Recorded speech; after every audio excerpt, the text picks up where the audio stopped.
जय हिंद साथियों, नमस्कार। मैं हूं आपका दोस्त ललित व्यास।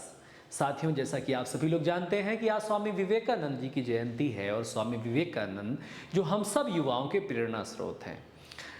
हम लोग जब भी स्वामी विवेकानंद जी के बारे में पढ़ते हैं, सुनते हैं, तो हमारे रोम रोम में कई प्रकार के मोटिवेशंस स्वतः ही जागृत हो जाते हैं। आइए हम चार पंक्तियां स्वामी विवेकानंद जी के लिए जो हमने आपके लिए लिखी हैं, आपको संबोधित करते हुए पढ़ते हैं कि सनातन ज्ञान की क्षमता शिकागो में दिखाया जो, जगत बंधुत्व की महिमा दुनिया को बताया जो, युवा प्रतिमान बन करके विवेकानंद गए जग से, उठो जागो चलो का पाठ युवाओं को सिखाया जो।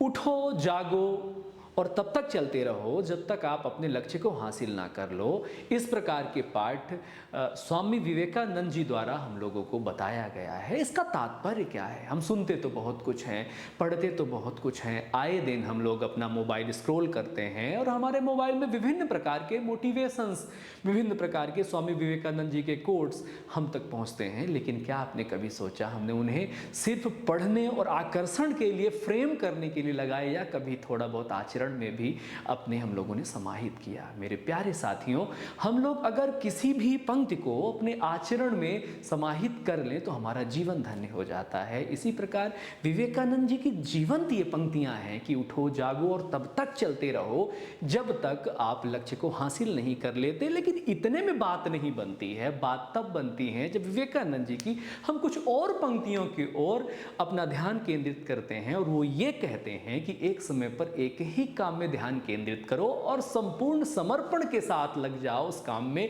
तो आपके जीवन से जो उदासीनता है वो समाप्त हो जाएगी और आप देखेंगे उस काम में आपको बहुत अच्छा परिणाम देखने को मिलेगा। तो कई मर्तबा हम बहुत ऊर्जा तो खर्च करते हैं, चलते भी रहते हैं, जागते भी रहते हैं, लेकिन लक्ष्य तक ना पहुंच पाने का वजह सिर्फ इतना होता है कि हम एक ही समय पर बहुत सारे काम कर रहे होते हैं, हमारा ध्यान एक जगह फोकस नहीं हो पाता है। तो आप अपना लक्ष्य चुनिए और उस पर सर्वस्व समर्पण कर दीजिए।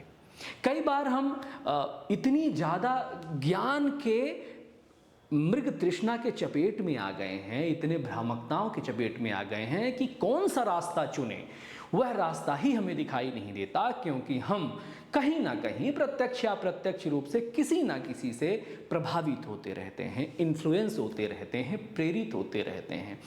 आकर्षण के इस मृग तृष्णा में हमें संभलने की और अपनी जो सबकॉन्शियस माइंड है उसको जागृत करने की बेहद आवश्यकता है। कहीं हम किसी से अनर्गल प्रभावित होकर किसी ऐसे रास्ते पर तो नहीं चल पड़े हैं जो हमारे योग्य नहीं है या जिसके योग्य हम नहीं हैं।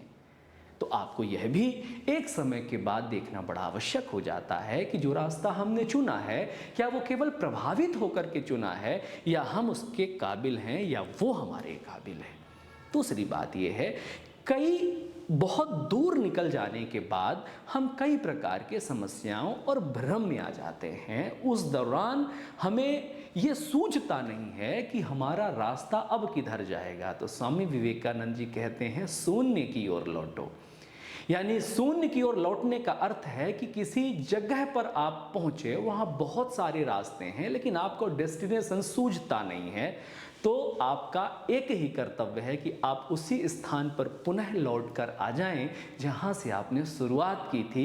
तो कई बार आपको उस रास्ते की पकड़ मिल जाती है जहां आपको पहुंचना होता है। बहुत सारी बातें हैं, ढेर सारे मोटिवेशंस हैं, लेकिन उन मोटिवेशंस में हमारा चित्त, हमारा कंसंट्रेशन, हमारा व्यवहारिकता, हमारी समझ भी सम्मिलित होनी चाहिए। तभी हमारे लिए स्वामी जी सार्थक हैं, तभी हमारे लिए गौतम बुद्ध सार्थक हैं और तभी हमारे लिए प्रभु श्री राम सार्थक हैं। यहीं पर गौतम बुद्ध का जिक्र हुआ तो गौतम बुद्ध जी, जब एक कहानी याद आती है कि गौतम बुद्ध जी को स्पष्टता के साथ ये पहले से ही उनके पिताजी को विदित था कि आपका बेटा तपस्वी होगा, आपका बेटा सन्यासी होगा। सारी व्यवस्थाएं उनके घर में ही निहित कर दी गई थी।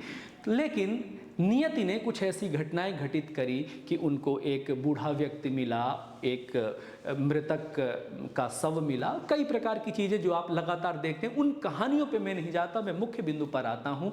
इन सब से उनका मन व्यथित हुआ और वो घर छोड़कर जाने के लिए बाध्य हो गए और घर छोड़कर गए। कहीं उन्होंने दुनिया से कनेक्टिविटी बनाई, कुछ अनुभव हासिल किए, किसी पेड़ के नीचे चिंतन किया और उनको ज्ञान की प्राप्ति हुई। ज्ञान की प्राप्ति होने के बाद वो जब दीक्षा लेने अपने घर पहुंचते हैं तो उनकी पत्नी दरवाजे पर आती है, उनको पहचान जाती है। दीक्षा और इन तमाम चीज़ों के बाद पत्नी जी ने उनसे एक बहुत प्यारा सवाल किया कि स्वामी जी, जो ज्ञान लेने आप जंगल गए थे, क्या वो ज्ञान घर में रहकर संभव नहीं था?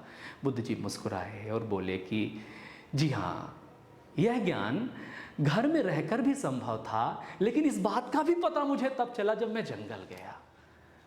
तो मेरे प्यारे साथियों, आप सभी लोग अपने कंफर्ट जोन से जब तक बाहर नहीं निकलोगे तब तक जो दुनिया है वो किस प्रकार से करवटें लेती है, किस प्रकार से मौसम रंग बदलता है, किस प्रकार ऋतुएं परिवर्तित होती हैं, इसका भान आपको नहीं होगा, इसका ज्ञान आपको नहीं होगा।